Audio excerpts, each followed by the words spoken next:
ਜੇ ਕੁਲ ਸਾਧ ਬੈਸਨੋ ਹੋਏ, ਬਰਨ ਬਰਨ ਰੰਗ ਨਹੀਂ ਈਸਰ, ਬਿਮਲ ਬਾਸ ਜਾਨੀਐ ਜਗ ਸੋਏ। ਰਹਾਉ ਬ੍ਰਾਹਮਣ ਵੈਸ ਸੂਦ ਅਰ ਖਤਰੀ, ਡੋਮ ਚੰਡਾਰ ਮਲੇਸ਼ ਮਨ ਸੋਏ। ਹੋਏ ਪਨੀਤ ਭਗਵੰਤ ਭਜਨ ਤੇ, ਆਪ ਤਾਰ ਤਾਰੇ ਕੁਲ ਦੋਏ। ਤਨ ਸੋ ਗਾਉ ਤਨ ਸੋ ਠਾਉ, ਤਨ ਪਨੀਤ ਕੁਟੰਬ ਸਭ ਲੋਏ। ਜਿਨ ਪੀਆ ਸਾਰ ਰਸ, ਤਜੇ ਆਨ ਰਸ। ਹੋਏ ਰਸ ਮਗਨ ਡਾਰੇ ਬਿਖ ਖੋਏ। ਪੰਡਤ ਸੂਰ ਛਤਰਪਤ ਰਾਜਾ, ਭਗਤ ਬਰਾਬਰ ਔਰ ਨਾ ਕੋਏ। ਜੈਸੇ ਪ੍ਰੈਨ ਪਾਤ ਰਹੇ ਜਲ ਸਮੀਪ, ਪਨ ਰਵਦਾਸ ਜਨਮੇ ਜਗ ਓਏ। ਧੰਨ ਧੰਨ ਜਗਤ ਗੁਰੂ ਸਤਿਗੁਰੂ ਰਵਿਦਾਸ ਜੀ ਮਹਾਰਾਜ ਸਭ ਜੀਵਾਂ ਨੂੰ ਪਾਵਨ ਉਪਦੇਸ਼ ਬਖਸ਼ਿਸ਼ ਕਰਦੇ ਹਨ ਕਿ ਜਿਸ ਕੁਲ ਵਿੱਚ ਪ੍ਰਭੂ ਦੇ ਸਿਮਰਨ ਕਰਨ ਵਾਲੇ ਸੰਤਾਂ ਮਹਾਂਪੁਰਸ਼ਾਂ ਦਾ ਆਗਮਨ ਹੁੰਦਾ ਹੈ, ਉਹ ਪਰਿਵਾਰ, ਉਹ ਕੁਲ ਧਨਤਾ ਯੋਗ ਹੈ। ਔਰ ਉਸ ਸੰਤ ਮਹਾਂਪੁਰਸ਼ ਦੀ ਪਰਮਾਤਮਾ ਦੇ ਨਾਮ ਰੂਪੀ ਸੁਗੰਧੀ ਸਾਰੇ ਸੰਸਾਰ ਵਿੱਚ ਫੈਲ ਜਾਂਦੀ ਹੈ। ਔਰ ਪ੍ਰਭੂ ਦੇ ਸਿਮਰਨ ਕਰਨ ਵਾਲੇ ਦੀ ਬਰਾਬਰੀ ਸ਼੍ਰੋਮਣੀ ਵਿਦਵਾਨ, ਮਹਾਨ ਸੂਰਬੀਰ ਸੂਰਮਾ, ਛਤਰਪਤ ਰਾਜਾ ਅਤੇ ਹੋਰ ਵੀ ਕੋਈ ਜਿੱਡਾ ਮਰਜੀ ਵੱਡਾ ਹੋਵੇ ਬਰਾਬਰੀ ਨਹੀਂ ਕਰ ਸਕਦਾ। ਪ੍ਰਭੂ ਦੇ ਸਿਮਰਨ ਕਰਨ ਵਾਲੇ ਸੰਤ ਮਹਾਂਪੁਰਸ਼ ਪ੍ਰਭੂ ਦਾ ਹੀ ਰੂਪ ਹੋ ਜਾਂਦੇ ਹਨ। ਜੈ ਕੁਲ ਸਾਧ ਵੈਸਨੋ ਹੋਏ, ਬਰਨ ਬਰਨ ਰੰਗ ਨਹੀਂ ਈਸਰ, ਬਿਮਲ ਬਾਸ ਜਾਨੀਐ ਜਗ ਸੋਏ। ਰਾਉ ਜੈ ਕੁਲ ਸਾਧ ਵੈਸ਼ਨੋ ਹੋਏ, ਜਿਸ ਕੁਲ ਵਿੱਚ ਪ੍ਰਭੂ ਦੇ ਸਿਮਰਨ ਕਰਨ ਵਾਲੇ ਸੰਤਾਂ ਦਾ ਆਗਮਨ ਹੁੰਦਾ ਹੈ, ਉਹ ਕੁਲ ਮਹਾਨ ਹੈ। ਕਬੀਰ ਸੋਈ ਕੁਲ ਭਲੀ, ਜਾ ਕੁਲ ਹਰ ਕੋ ਦਾਸ। ਸਤਿਗੁਰੂ ਕਬੀਰ ਸਾਹਿਬ ਮਹਾਰਾਜ ਜੀ ਉਚਾਰਨ ਕਰਦੇ ਹਨ ਕਿ ਜਿਸ ਕੁਲ ਵਿੱਚ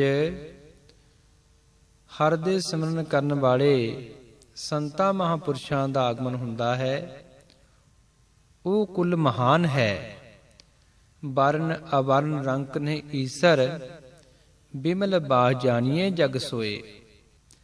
ਚਾਹੇ ਸੰਤ ਮਹਾਂਪੁਰਸ਼ ਵਰਨਾ ਵਿੱਚੋਂ ਹੋਣ, ਬ੍ਰਹਮ ਕਸ਼ਤਰੀ ਵੈਸ਼ ਸ਼ੂਦਰ ਹੋਣ, ਚਾਹੇ ਵਰਨਾ ਤੋਂ ਬਾਹਰ ਹੋਣ, ਅਰੰਕ ਗੰਗਾਲ ਹੋਣ, ਔਰ ਈਸ਼ਵਰ ਧਨਾੜ ਹੋਣ, ਰਾਜਾ ਹੋਣ, ਔਰ ਕੋਈ ਹੋਵੇ, ਉਹਨਾਂ ਦੀ ਪਰਮਾਤਮਾ ਰੂਪੀ ਵਾਸਨਾ ਸਾਰੇ ਸੰਸਾਰ ਵਿੱਚ ਫੈਲ ਜਾਂਦੀ ਹੈ।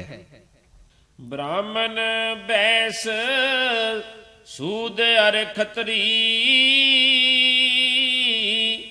ਡੋਮ ਚੰਡਾਰ ਮਲੇਸ਼ ਮਨ ਸੋਏ। ਪਨੀਤ ਭਗਵੰਤ ਭਜਨ ਤੇ ਆਪ ਤਾਰ ਤਾਰੇ ਕੁਲ ਦੋਏ। ਬ੍ਰਾਹਮਣ ਬੈ ਸ਼ੂਦ ਅਰ ਖੱਤਰੀ ਡੋਮ ਚੰਡਾਲ ਮਲੇਸ ਮਨ ਸੋਏ। ਚਾਹੇ ਕੋਈ ਜੀ ਬ੍ਰਾਹਮਣ ਹੋਵੇ, ਬੈਸ਼ ਹੋਵੇ, ਸ਼ੂਦਰ ਹੋਵੇ, ਖੱਤਰੀ ਹੋਵੇ, ਡੋਮ ਚੰਡਾਲ ਮਲੇਸ਼ ਮਨ ਵਾਲਾ ਵੀ ਕਿਉਂ ਨਾ ਹੋਵੇ, ਪਰ ਜਦੋਂ ਪ੍ਰਭੂ ਦਾ ਸਿਮਰਨ ਕਰਦਾ ਹੈ ਪ੍ਰਭੂ ਦਾ ਹੀ ਰੂਪ ਹੋ ਜਾਂਦਾ ਹੈ। ਹੋਏ ਪੁਨੀਤ ਭਗਵੰਤ ਭਜੰਤੇ ਆਪ ਤਾਰ ਤਾਰੇ ਕੁਲ ਦੋਏ। ਸੰਤ ਮਹਾਪੁਰਸ਼ ਪ੍ਰਭੂ ਦਾ ਸਿਮਰਨ ਕਰਕੇ ਆਪ ਤਾਂ ਪੁਨੀਤ ਹੋ ਜਾਂਦੇ ਹਨ ਔਰ ਆਪਣੀਆਂ ਦੋਨੇ ਕੁਲਾਂ, 21 ਕੁਲਾਂ ਨਾਨਕਿਆਂ ਦੀਆਂ, 21 ਕੁਲਾਂ ਦਾਦਕਿਆਂ ਦੀਆਂ ਤਾਰ ਦਿੰਦੇ ਹਨ ਔਰ ਉਹਨਾਂ ਦੀ ਸ਼ਰਨ ਗ੍ਰਹਿਣ ਕਰਕੇ ਅਣਗਿਣਤ ਜੀਵ ਇਸ ਸੰਸਾਰ ਦੇ ਭਵ ਸਾਗਰ ਤੋਂ ਪਾਰ ਹੁੰਦੇ ਹਨ। ਤਨ ਸੋ ਗਾਓ ਤਨ ਸੋ ਠਾਓ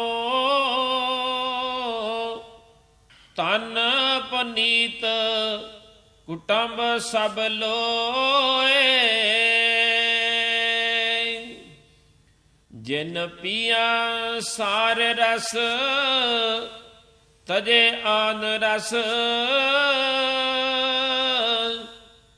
ਹੋਏ ਰਸ ਮਗਨ ਡਾਰੇ ਬਿਖ ਖੋਏ। ਤਨ ਸੋ ਗਾਓ ਤਨ ਸੋ ਠਾਓ ਤਨ ਪੁਨੀਤ ਕੁਟੰਬ ਸਭ ਲੋਏ। ਤਨਤਾ ਜੋਗੀਓ ਨਗਰ ਹੈ, ਪਿੰਡ ਹੈ, ਜਿੱਥੇ ਸੰਤਾਂ ਮਹਾਂਪੁਰਸ਼ਾਂ ਦਾ ਆਗਮਨ ਹੁੰਦਾ ਹੈ, ਜਿੱਥੇ ਉਹਨਾਂ ਦੇ ਚਰਨ ਪੈਂਦੇ ਹਨ। ਧਨ ਹੀ ਉਹ ਸਥਾਨ ਹੈ, ਧਨ ਹੀ ਉਹ ਪੁਨੀਤ ਕੁਟੰਬ ਪਰਿਵਾਰ ਹੈ, ਜਿੱਥੇ ਸੰਤਾਂ ਮਹਾਂਪੁਰਸ਼ਾਂ ਦਾ ਆਗਮਨ ਹੁੰਦਾ ਹੈ। ਜਿਨ ਪੀਆ ਸਾਰ ਰਸ ਤਜੇ ਆਨ ਰਸ ਹੋਏ ਰਸ ਮਗਨ ਡਾਰੇ ਬਿਖੋਏ। ਜਿਹੜੇ ਸੰਤ ਮਹਾਂਪੁਰਸ਼ ਪਰਮਾਤਮਾ ਦੇ ਨਾਮ ਦਾ ਸ੍ਰੇਸ਼ਟ ਰਸ ਪੀਂਦੇ ਹਨ, ਉਹ ਸੰਸਾਰ ਦੇ ਹੋਰ ਵਿਕਾਰਾਂ ਰੂਪੀ ਰਸਾਂ ਦਾ ਤਿਆਗ ਕਰ ਦਿੰਦੇ ਹਨ ਔਰ ਹਮੇਸ਼ਾ ਉਹ ਸੰਸਾਰੀ ਰਸਾਂ ਨੂੰ ਜ਼ਹਿਰ ਸਮਾਨ ਸਮਝ ਕੇ ਤਿਆਗ ਦਿੰਦੇ ਹਨ ਔਰ ਪਰਮਾਤਮਾ ਦੇ ਨਾਮ ਵਿੱਚ ਹਮੇਸ਼ਾ ਮਗਨ ਰਹਿੰਦੇ ਹਨ। ਪੰਡਤ ਸੂਰ ਛਤਰਪਤ ਰਾਜਾ ਭਗਤ ਬਰਾਬਰ ਔਰ ਨਾ ਕੋਏ। ਜੈਸੇ ਪ੍ਰੈਨ ਪਾਤ ਰਹੇ ਜਲ ਸਮੀਪ ਪਨ ਰਵਿਦਾਸ ਜਨਮੇ ਜਗ ਹੋਏ। ਪੰਡਤ ਸ਼ੂਰ ਛਤਰਪਤ ਰਾਜਾ ਭਗਤ ਬਰਾਬਰ ਔਰ ਨਾ ਕੋਏ। ਚਾਹੇ ਸੰਸਾਰ ਵਿੱਚ ਸਭ ਤੋਂ ਵੱਧ ਵਿਦਵਾਨ ਹੋਵੇ, ਉਸ ਨੂੰ ਸ਼੍ਰੋਮਣੀ ਵਿਦਵਾਨ ਹੋਣ ਦਾ ਮਾਣ ਪ੍ਰਾਪਤ ਹੋਵੇ। ਸੂਰ ਸਾਰੇ ਸੰਸਾਰ ਤੇ ਜਿੱਤ ਪ੍ਰਾਪਤ ਕਰਨ ਵਾਲਾ ਭਾਵੇਂ ਸੂਰਬੀਰ ਸੂਰਮਾ ਬਣ ਜਵੇ, ਭਾਵੇਂ ਸੰਸਾਰ ਤੇ ਰਾਜ ਕਰਨ ਵਾਲਾ ਛਤਰਪਤ ਰਾਜਾ ਵੀ ਕਿਉਂ ਨਾ ਬਣ ਜਵੇ, ਇੱਕੋ ਹੀ ਜੀਵ ਵਿੱਚ ਤਿੰਨੋਂ ਗੁਣ ਵੀ ਕਿਉਂ ਨਾ ਆ ਜਾਣ, ਹੋਰ ਵੀ ਕੋਈ ਜਿੱਡਾ ਮਰਜੀ ਵੱਡਾ ਹੋਵੇ, ਪਰਮਾਤਮਾ ਦੇ ਨਾਮ ਜਪਣ ਵਾਲੇ ਦੀ ਕੋਈ ਵੀ ਬਰਾਬਰੀ ਨਹੀਂ ਕਰ ਸਕਦਾ। ਜੈਸੇ ਪ੍ਰੈਨ ਪਾਤ ਰਹੇ ਜਲ ਸਮੀਪ ਭੰਨ ਰਵਿਦਾਸ ਜਨਮੇ ਜਗ ਹੋਏ।